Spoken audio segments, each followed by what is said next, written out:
What makes intelligent life intelligent is its complex forms of communication.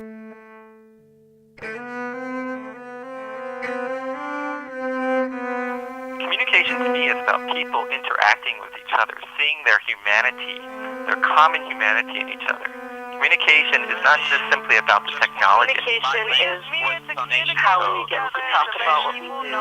We arrive at our core. Communication is how we get to know each other. We reassume our collective self in the process of Communication is natural.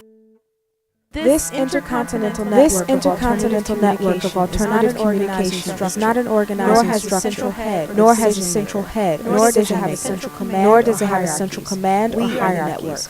We are the network, all of us who speak and listen.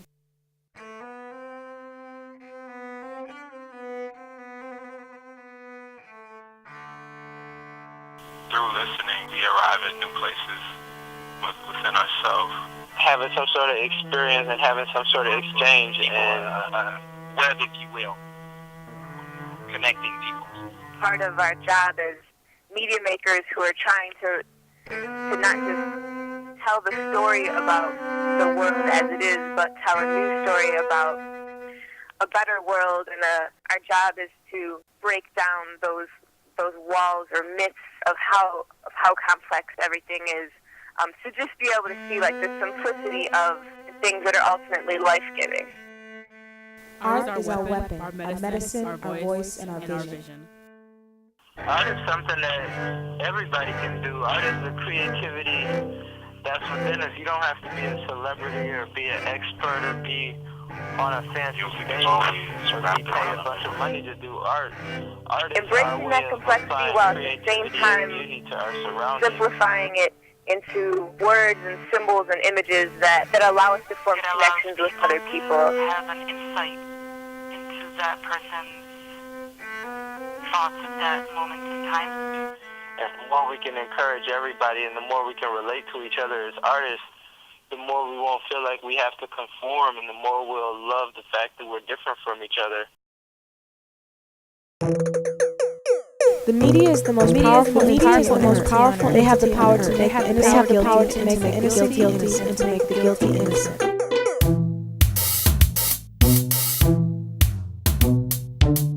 We need media that will challenge us to see how complex the world really is. That will inspire instead of.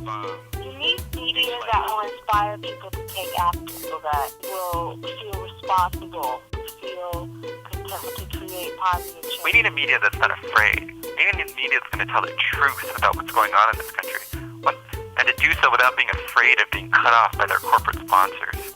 And we also need a media that's going to empower the stories that are taking place at the grassroots, allow the voices of real people of color, of immigrants, of working people, of gays and lesbians and queer people, and of young people all across the country. That's the type of media we need.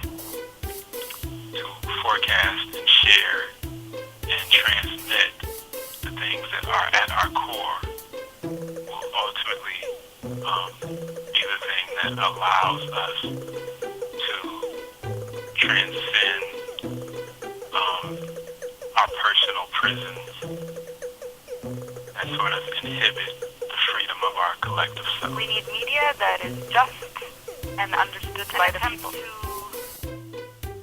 use words to explain We need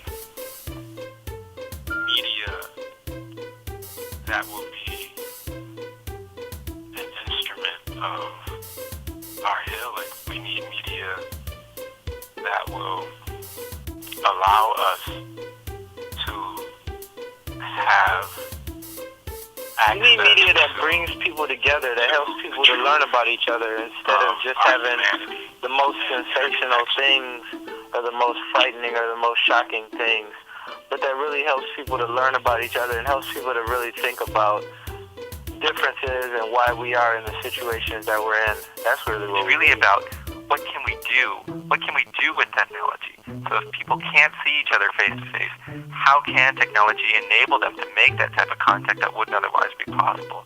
It's getting louder and louder out there. It's getting louder and louder out much there. of humanity Much of humanity is More silenced. people than More ever, people than ever are speaking out. Whether with high-tech tools like blogs, video cameras, MPCs, or lo-fi ones like spray paint and the spoken word, people are voicing their truths and forging new connections. Forging new connections.